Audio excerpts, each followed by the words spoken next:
I like what you said up there, and been following the program since 1963. Last year, to me, there was no leadership on either side of the ball, and that's what appeared to be happening. Is want to make your, is that a good opinion? I mean, obviously our focus is on this year and the group that we have, and I obviously there's, we have to be better. We have to be better in every part of who we are, and that's the steps that we're taking to go be that. And what you have here, it appears that I'm excited. I'm excited about the young men that I get to coach. I'm excited about the coaches that I get to work with, and for the things that we know is a necessity to go achieve at a high level, which we have shown to do, and have done. But I mean that's something that it was a big point of emphasis, and I'm excited to see it continue to play out.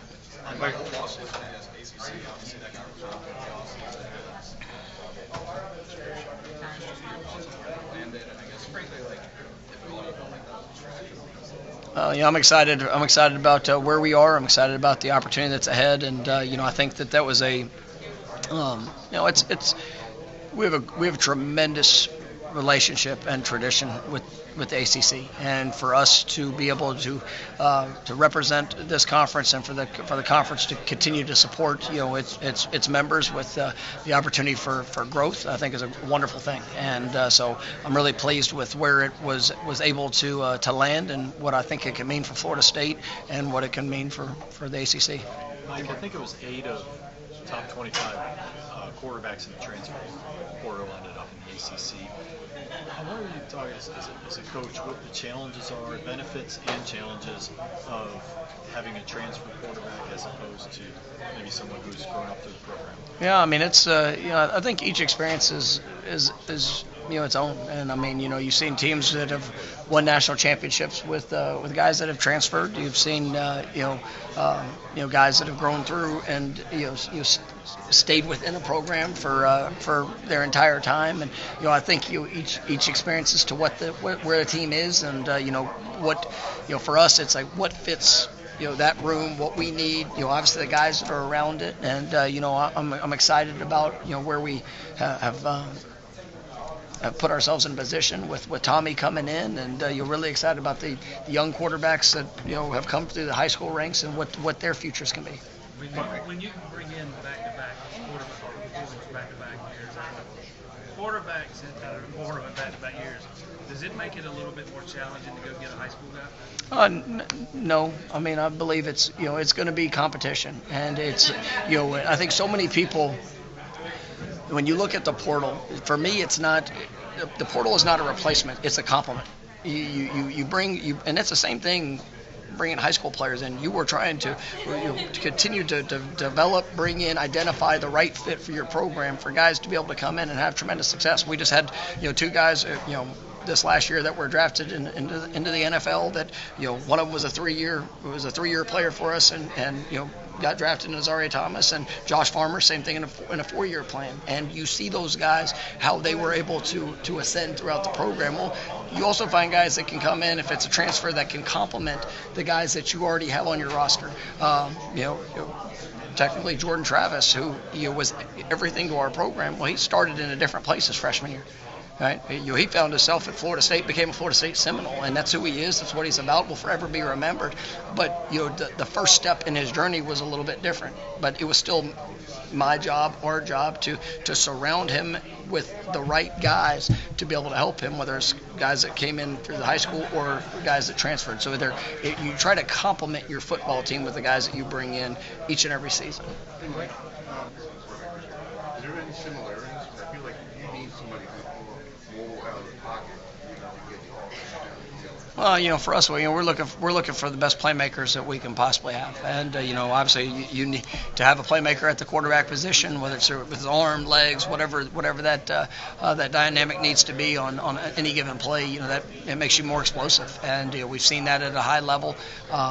Been able to throughout my coaching career, see it with a lot of different types of quarterbacks. But regardless of the skill set, it's the playmaking ability that where you step on the field and 10 guys around you are better.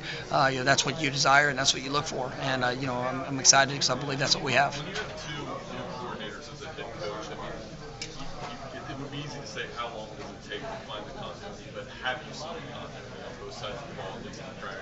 I have. I mean, we've been able to go through spring ball and to kind of get a glimpse of what that looks like. The great thing is, having guys with the experience that they have. And then I'll also say with Coach Malzahn, being a head coach for as long as he has, he understands that perspective. He understands the needs on both sides of what's necessary.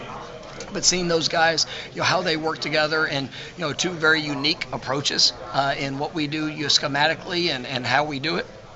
But also being able to work together to make sure that we're building and establishing a foundation on both sides of the ball to make sure that come August 30th that we're the best that we can possibly be and go out there and be aggressive and attack. Mike, when you were a little animated in the other room this morning, maybe about the most fiery I've seen you. What got you so fired up this morning? I'm excited for opportunity, and that's what we have in front of us. And once again, it's easy to come here for a day, and there's gonna be a lot of words that are said. For me, it's about the actions that have gone in for the last 7 months. Coming back in January, going back into December, to the guys of identifying the guys that are going to be a part of this team, and coaches, players, everybody involved, seeing the guys that are returning on this team, watching their growth and the work and investment that they've had. It's exciting to me, and I'm not afraid to show my excitement and my passion, but I know that once again the words will be said, but it's the actions that truly hold the most importance. And I'm pleased with all the things I've seen throughout this team, leading up into fall campus next week. Mike, what have you seen last year after the season? What were your main takeaways that you can kind of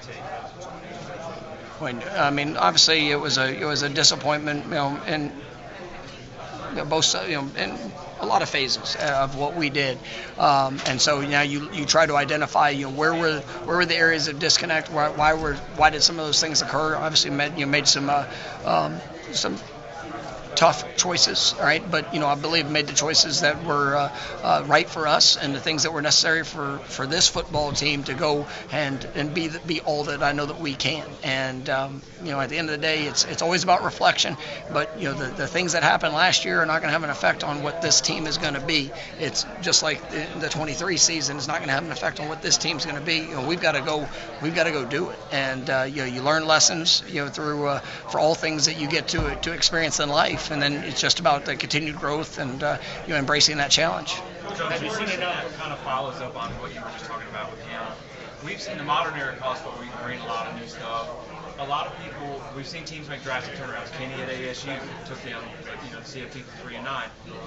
With so many changes on this team this year, should every season be looked at individually? Because a lot of people like the box what Florida State can be in 25 based on what 24 was, but it's an entirely, mostly different team and staff. So every season be its own individual thing and not based on maybe what happened last year. Yeah, I think in college football in general, you've seen more swings in just with all the different elements that can spark changes to teams, to rosters, to all the things that are there. So it still is about the year, and I don't care.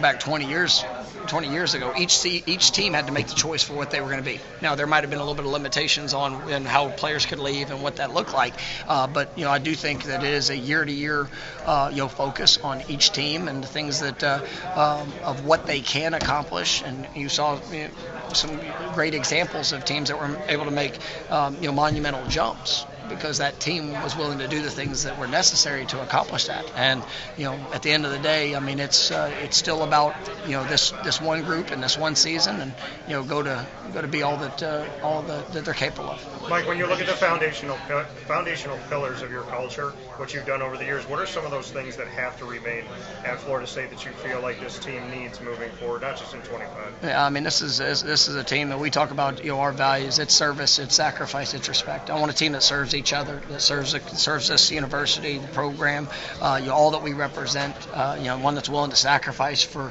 what we ultimately want to be. Is, like I said, everybody can stand in front and talk about the desire to be champions, and this is the year. But if you're not willing to sacrifice to do that, it doesn't matter.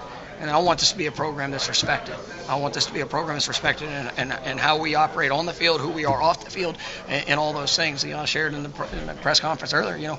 We challenge this team.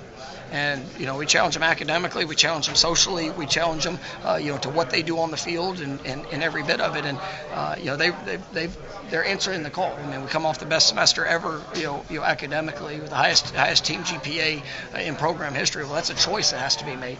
And I'd love to tell you, all our guys love academics. It's not real.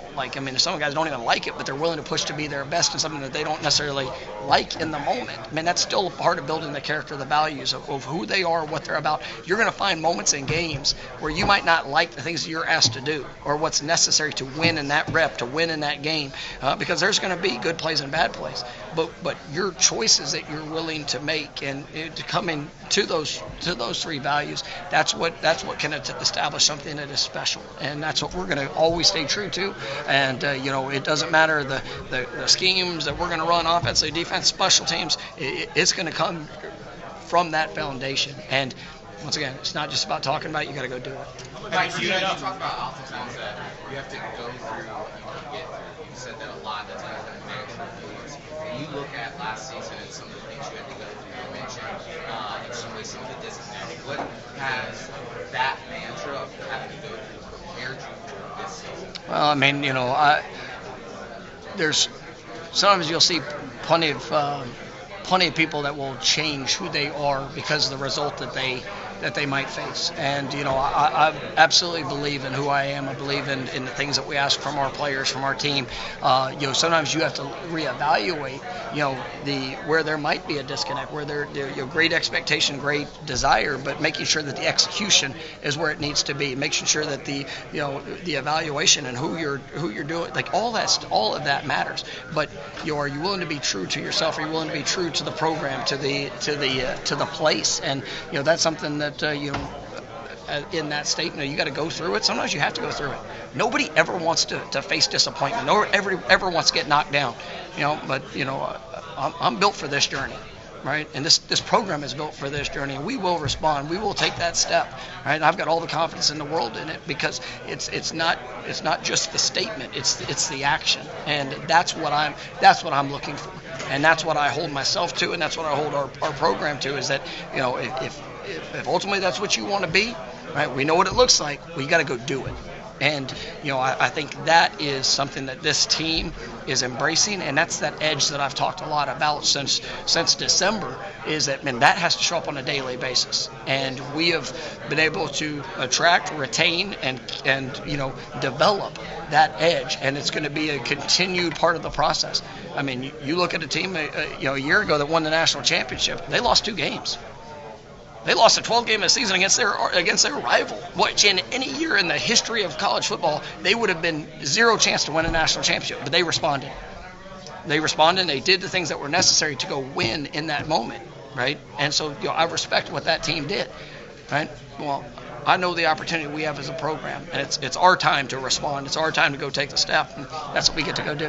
So when you're building this year, obviously that room and recruiting as well. No, that's a great question. Tim is, I think, one of the dynamic, coaches, in college football because of his entire journey. You've been a great position coach, has been an offensive coordinator that's had great success. You look at his path, as a former high school coach, it was tremendous success. In his coaching career, and just everything that he's ever been around, you've seen growth, development, and just a wonderful person, and obviously, he's a great recruiter because of the relationships that he built. I think he's doing a remarkable job. They're a part of our staff, and excited to see the way that our receivers are going to continue to grow under his leadership.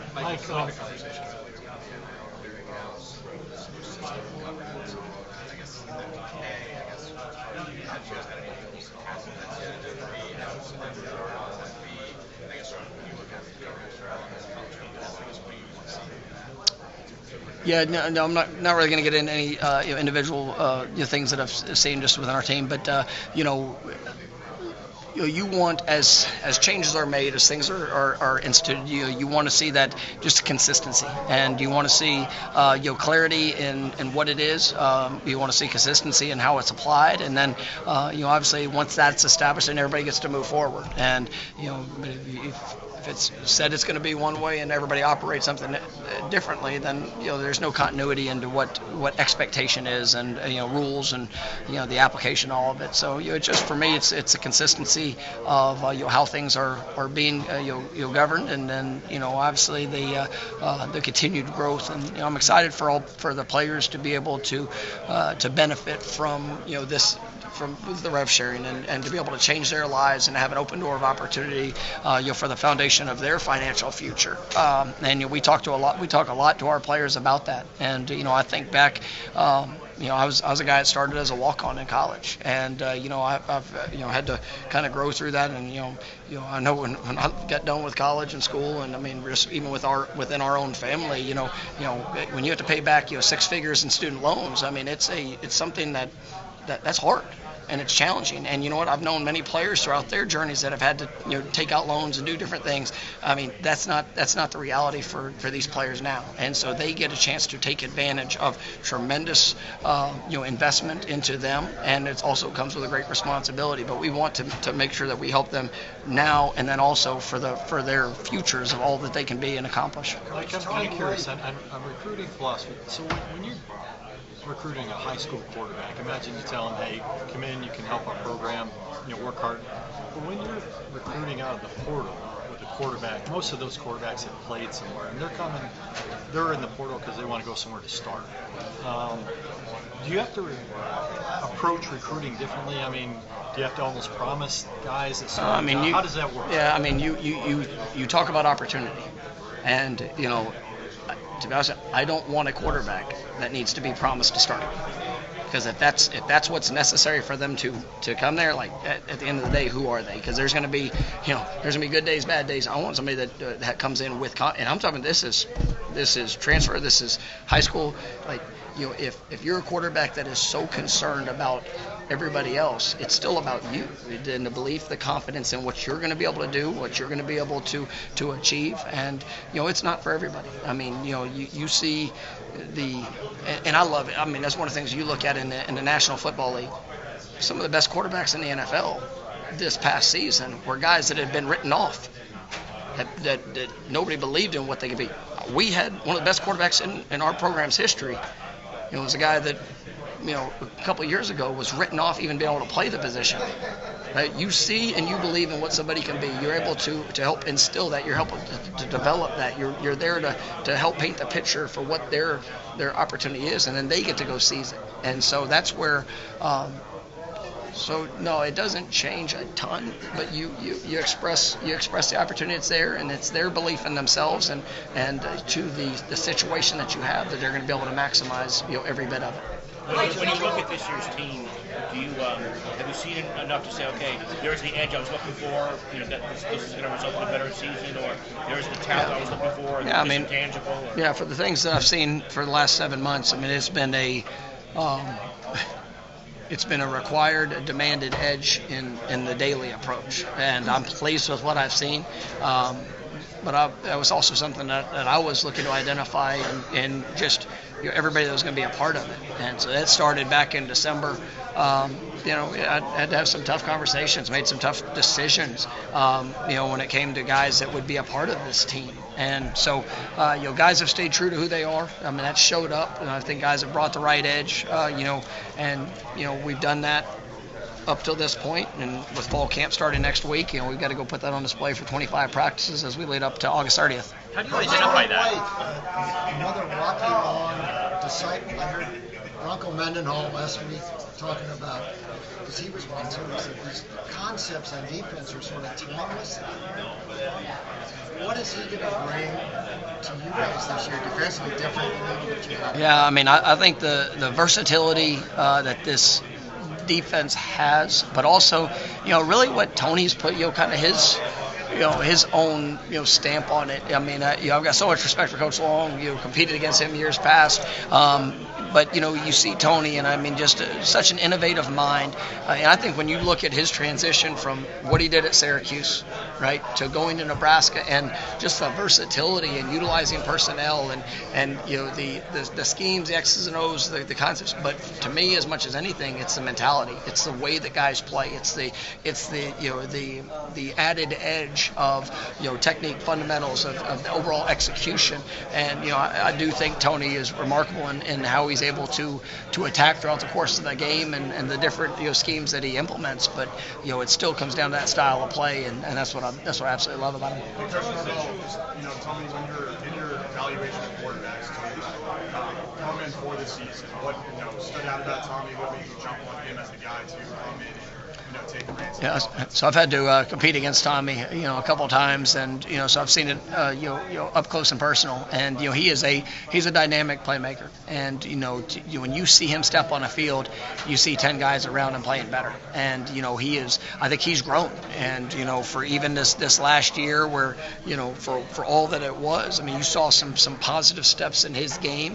Being asked to do a lot of different things, and I think he was, he brought the right mentality. The passion, the desire, the work, and then the playmaking ability that I think can really be special. So that's kind of been our focus, and you see a lot of confidence from him in what he's being asked to do, and then it's the continued challenge for him to push and go be all he can be.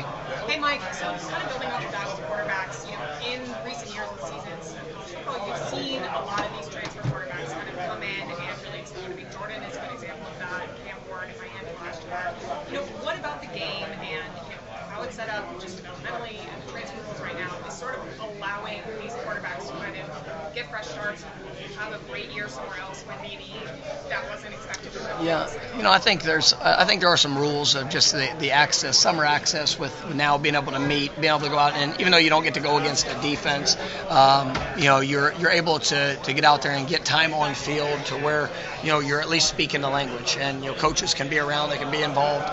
You're trying to maximize the meeting times that you're around the players, and then it is there's the open door for it. And for so many years in the past, that was not a regular path to be able to transfer and play immediately, and that's where you see that as that has emerged. You get more and more examples, some good, some not, and so it's really it's so much about finding the right fit, and it's so much about the right situation, and then guys being comfortable to go out there and play to the best of their ability.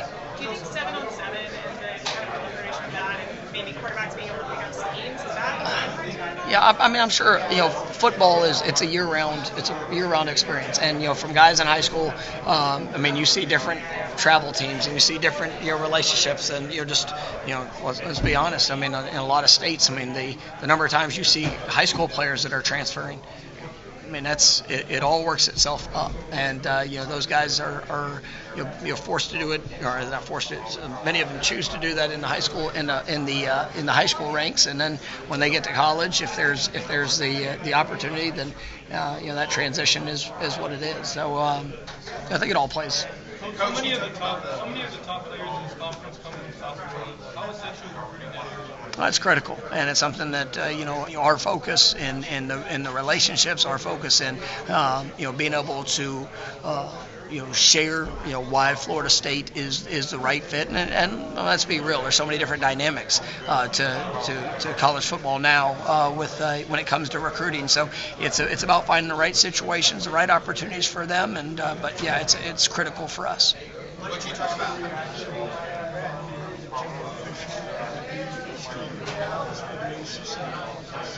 No, I mean, I think it's great for him to be back around the game. I know he's living in Tallahassee, so I've got a chance to see him around town just a little bit, and respect for all that he did throughout his career, and now being able to share his perspective, I think is good for the ACC, and somebody that's got great insight, a wonderful football mind, and has done it. He's one of the few coaches that has lifted a national championship trophy, and through the work that he did, and what he was able to accomplish here at Florida State. So I think it's probably a win-win for everybody.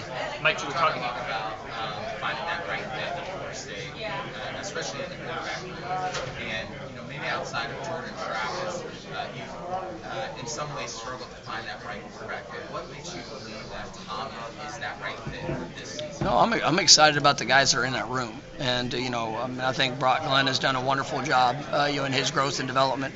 Excited about what that's going to be. I mean, I can tell you after 6-7 months with Kevin Sperry, I mean we got a guy that has great talent and ability, and just the makeup of who he is. At the end of the day, you try to identify the needs of a program, the needs of a room, and then you supplement that with who you bring in, high school transfers, whatever that might be. And I believe in every one of those guys and what they can accomplish. And now it's time to go get the job done. And I'll say when I came to Florida State, I couldn't find two people that said Jordan Travis was going to be the quarterback of the future.